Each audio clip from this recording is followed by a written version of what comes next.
저는 지금 현재의 상황이 딱 말 그대로 다극체제라고 생각을 하거든요. 네. 미국을 선두로 하는 G7과 그리고 중국과 인도를 대표로 하는 브릭스의 네.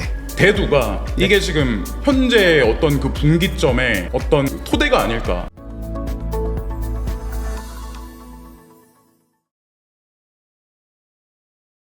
네, 구독자 시청자 여러분 반갑습니다. 박 작가입니다. 자, 오늘 토크 라운지에서는 국내 크립토 전문 유튜브 크리에이터 분들 중에서 가장 많은 구독자를 보유하고 계신 찰리 브라운님을 모시고 이 국제 정세 그리고 글로벌 경제 환경 그리고 암호화폐의 미래에 대한 정말 폭넓고 깊은 이야기들을 나누어 보겠습니다. 아마 저희 채널 구독자분들께서 대표님 많이들 알고 계실 텐데요. 워낙에 또 유명하시고 오랫동안 활동을 해오셨는데 아마 목소리는 익숙하시지만 실물은 처음 뵙는 분들도 많이 있으실 겁니다. 네, 맞습니다. 네, 그래서 저희 채널에 오늘 처음 방문해 주셨으니까 저희 구독자분들께 간단하게 셀프 소개 부탁드리겠습니다. 안녕하십니까. 2018년 7월 달부터 지금까지 유튜브 채널 찰리 브라운 채널을 운영하고 있는 찰리 브라웅입니다. 그래서 제 얼굴을 익히 알고 계신 분들도 아마 많으실 거라고 알고 있는데 이제 본격적으로 조금씩 이제 저도 이런 활동을 이제 대외적으로 하려고 이제 하는 시작. 네. 그런 의미에서 이제 박 작가님을 뵙고 싶어서 흔쾌히 이제 방문했습니다. 박 작가님이 저한테 이제 질문 주시기 전에 제가 이제 한 가지 같이 말 한마디 하면서 이제 시작하는 게 좋지 않을까라는 생각을 하고 있는데 네.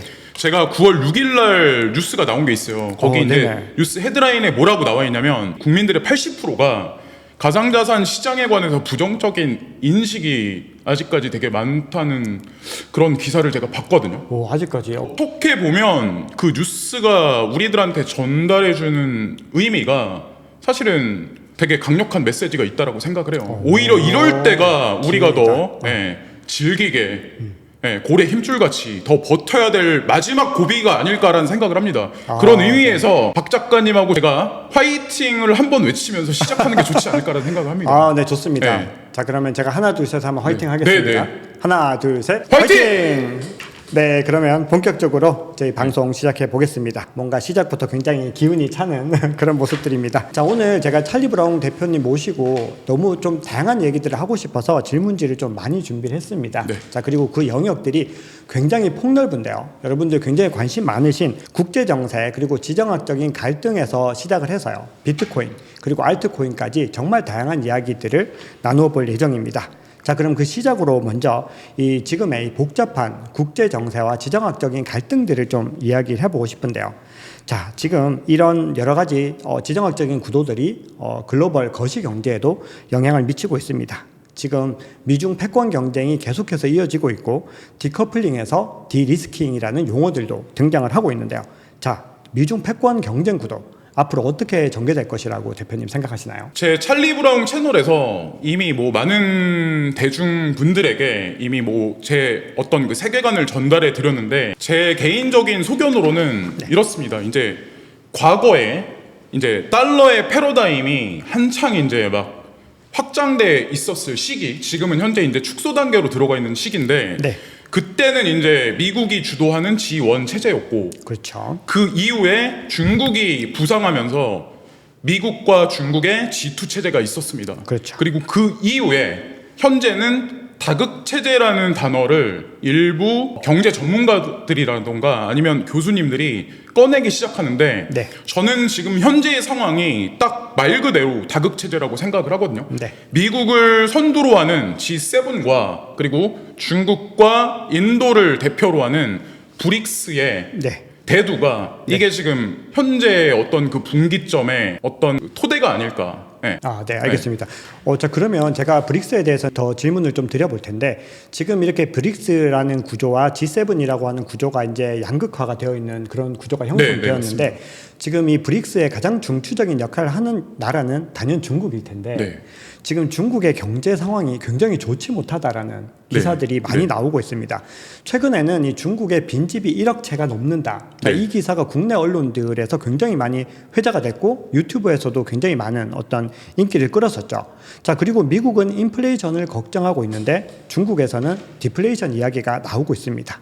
자, 그러면 중국의 경제 전망 앞으로 어떻게 될 거라고 보시나요? 중국은 말씀하신 대로 디플레이션 상황이기 때문에 디플레이션을 극복하기 위해서는 금리를 인하해서 유동성을 공격적으로 풀 수가 있습니다. 그렇죠. 그래서 인플레이션으로 반전시켜서 GDP 성장률을 의도적으로 끌어올릴 수가 있거든요. 네, 지금 네, 상황으로 제가 알기로는. 네네. 그리고 미국은 지금 현재 상황이 경기는 지금 꺼져가고 있는 상황인데 인플레이션은 사실 잡히지 않는 현재 상황이라서 사실 직관적으로 말씀드리면 스태그플레이션이라고 말해도 제가 봤을 때는 과언이 아니라는 생각을 하거든요. 그러니까 대표님은 미국은 오히려 스태그플레이션에 놓여 있다. 네. 이렇게 해석을 하시는 네. 거죠. 그래서 네. 이제 제가 딱 함축해서 말씀드리고 싶은 부분이 뭐냐면 중국은 아마 제가 알기로 그 IMF 총재가 얼마 전에 시 주석을 만난 걸로 알고 있어요. 네. 그래서 IMF가 국제 통화 기금이잖아요. 네네. 그래서 국제 기금에 관한 걸 이제 집행을 하는데 제가 알기로는 아마 대출을 조금 더 중국 쪽에 힘을 실어준 게 아닌가라고 해서 아마 지금은 공격적으로 유동성을 풀지 않고 있는데 네. 나중에 이제 올 하반기가 돼서는 지금보단 조금 더 공격적으로 유동성을 풀어서 디플레이션을 인플레이션 쪽으로 좀 끌어올리는 스탠스가 나오지 않을까라는 생각을 합니다. 그럼 지금 아직까지 중국이 그런 공격적인 어떤 정책적인 방향을 가지고 가지 않는 이유는 뭔가 또 이유가 있는 거겠네요. 그렇겠죠. 아직까지는. 네. 또 어떤 이유가 있는 걸까요? 제가 개인적으로 봤을 때는 시기를 재고 있는 게 아닐까라는 생각을 하거든요. 네네. 그 사람들에 맞는 어떤 그분들의 논리가 있고 메커니즘이 있을 거 아니에요. 네네, 근데 그렇죠.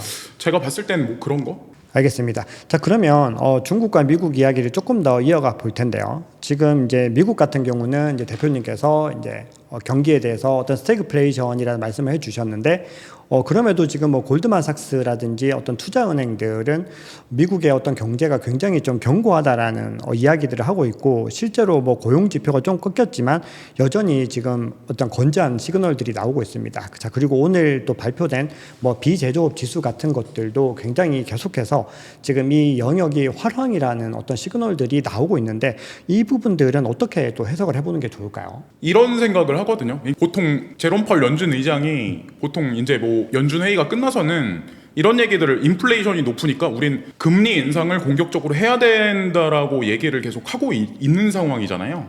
지금 이제 9월 아마 중순 정도가 아마 제가 알기로 금리 발표가 있는 걸로 맞습니다. 알고 있어요. 네, 미팅이 있습니다. 근데 실질적으로 인플레이션은 그렇게 화끈하게 잡히지 않는 상황이고, 그죠? 그래서 지금 어정쩡한 상황의 연속 상황이거든요. 그래서 네. 제가 알기로 전문 경제 칼럼니스트 이분들도 명확한 뷰를 내리기가 상당히 애매모호한 지금 구간인 걸로 알고 있어요. 네, 맞습니다. 지금 지금 현재 사실은 상황이. 경제 전문가들도 의견들이 많이 엇갈리죠. 지금은. 지금 현재 상황이. 근데 제가 생각하는 진짜 중요한 인플레이션의 하락을 이끌 수 있는 트리거 포인트는 뭐냐면 우크라이나 전쟁의 종식이 가장 중요한 어떤 쟁점이지 않을까라는 생각을 해요.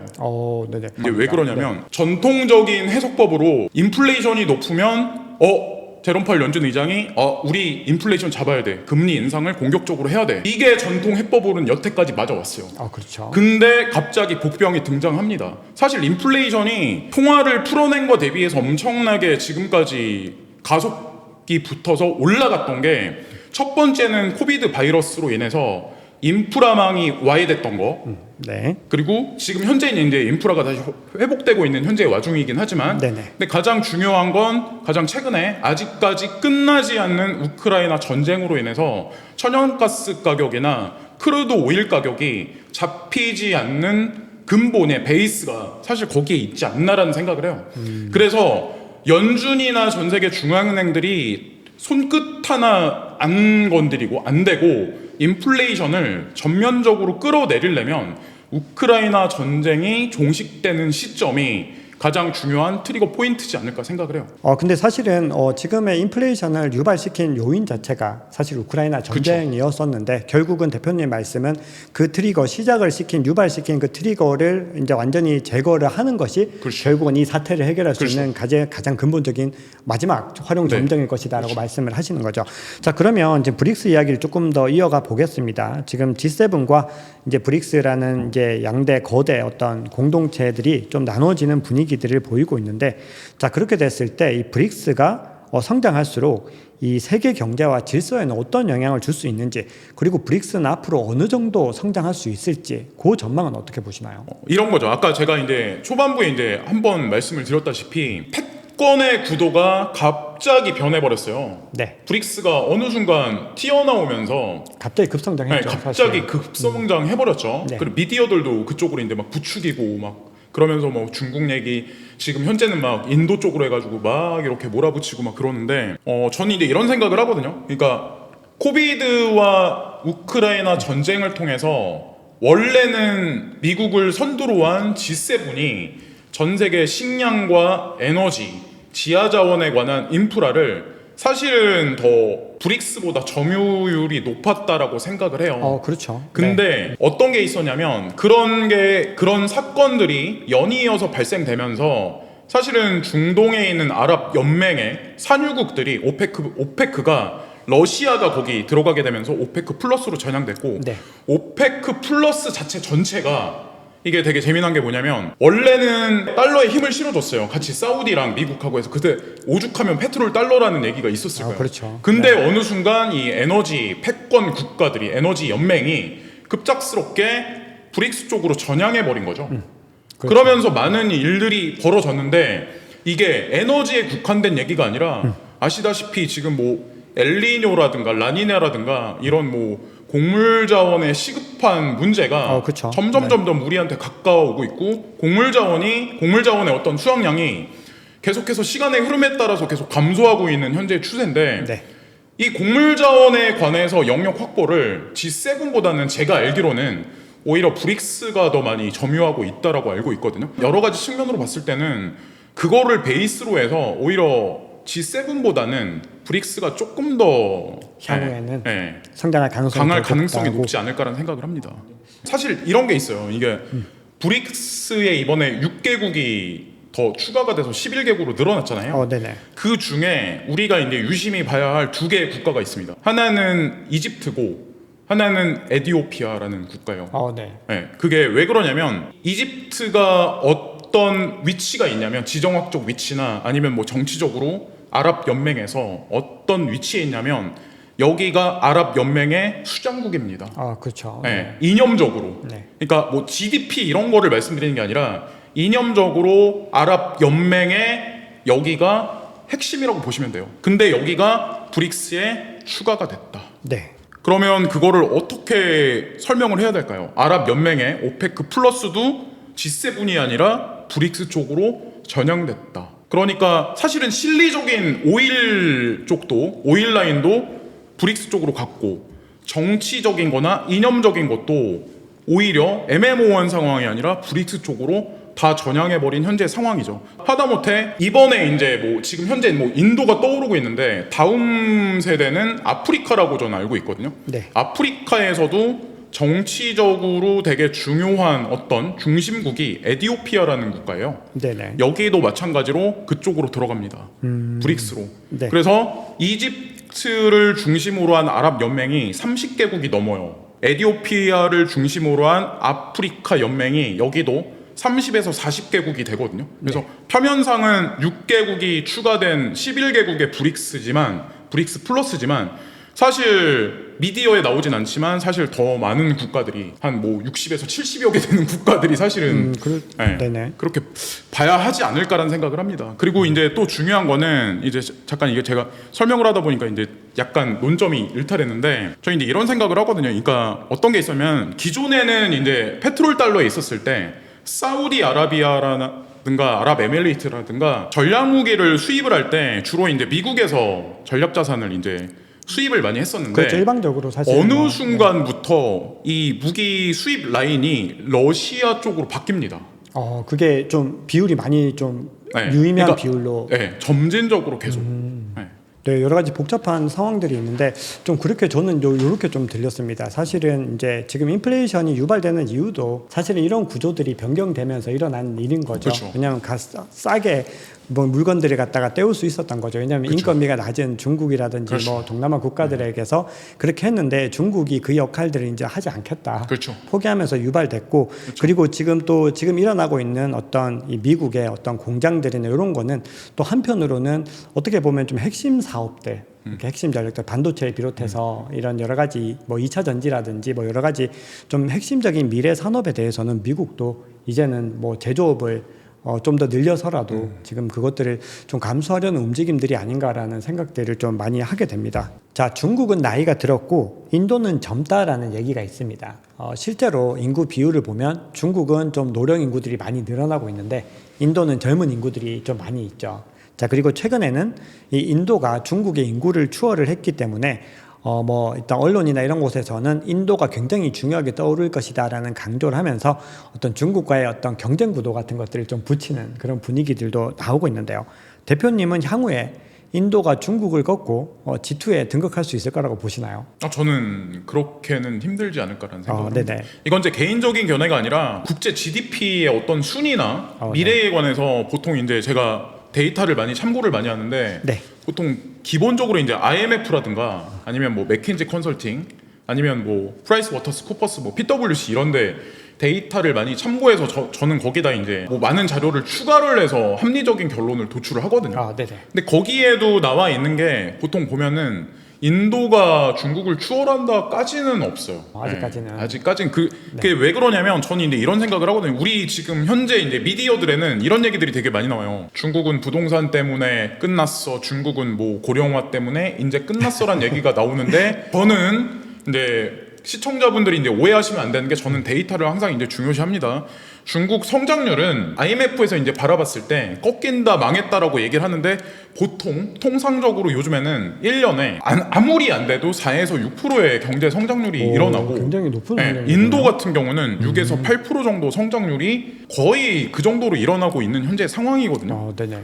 그래서 그런 걸로 어떻게 그냥 단편적으로 해석을 할 수 있을까라는 생각을 하는 거죠, 사실은. 뭐 미국을 선두로 하는 G7 같은 경우는 선진국들 같은 경우는 성장을 많이 한다고 해도 2%에서 그렇죠. 보통 2에서 1% 2.5. 내외가 있는데 그게 만약에 2023년에 끝나는 게 아니라 2024년부터 2025년 쭉 이제 만약에 이게 시간의 프레임의 뭐 어떤 그 흐름에 따라서 만약에 이게 장기화된다면 이게 어떻게 될까냐는 거래요. 그래서 IMF가 기존에 이제 뭐 2027년에서 2030년이 되면 중국이 미국을 넘어선다. 인도가 뭐 부상을 할 거다. 뭐 이런 얘기들이 나오는 게 그냥 아무 근거 없이 나온 예측이나 그런 건 아니라고 생각을 해요. 네, 사실은 어떤 뭐 언론에 대한 비판적인 것들보다도 언론에서 이야기하는 것들을 뭐 너무 그대로 받아들이는 거는 상당히 좀 위험하다라고 저도 늘 생각을 하고 있습니다.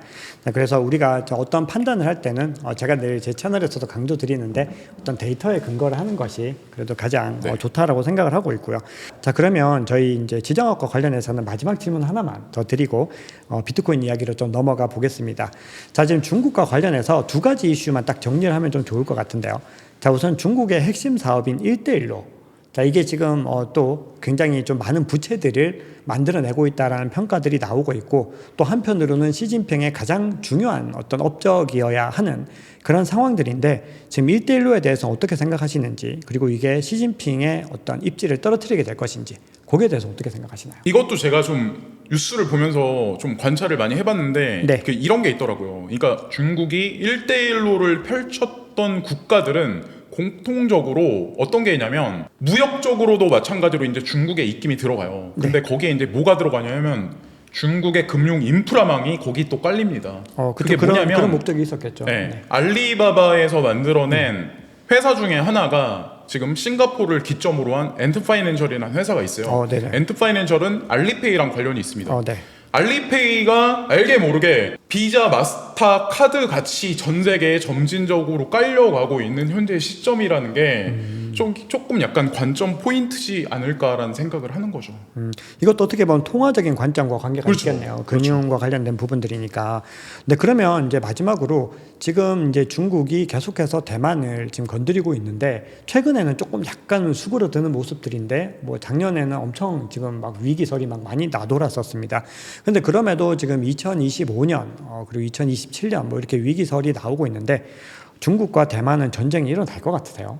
저는 물리적인 전쟁은 없지 않을까라는 생각이에요. 물리적인. 왜 그렇게 생각하시나요? 왜냐면 일단 대만이라는 국가 자체가 너무 작아요. 전쟁을 하기에는 아시겠지만 너무 작아요. 만약에 이게 좀 얘기가 좀 다른 게 만약에 진짜 우크라이나하고는 이게 개념 자체가 다른거든요. 반도체가 중간에 껴있기 때문에.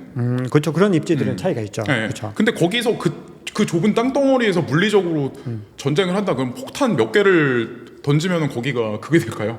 그리고 그게 미국하고의 어떤 그런 것도 있기 때문에 제가 봤을 때는 일단 물리적인 전쟁은 뭐 나중 문제고 일단 정치적으로 가장 우리가 근접해서 볼 수 있는 게 어떤 게 있냐면 제가 알기로 1월 달에 선거가 있습니다.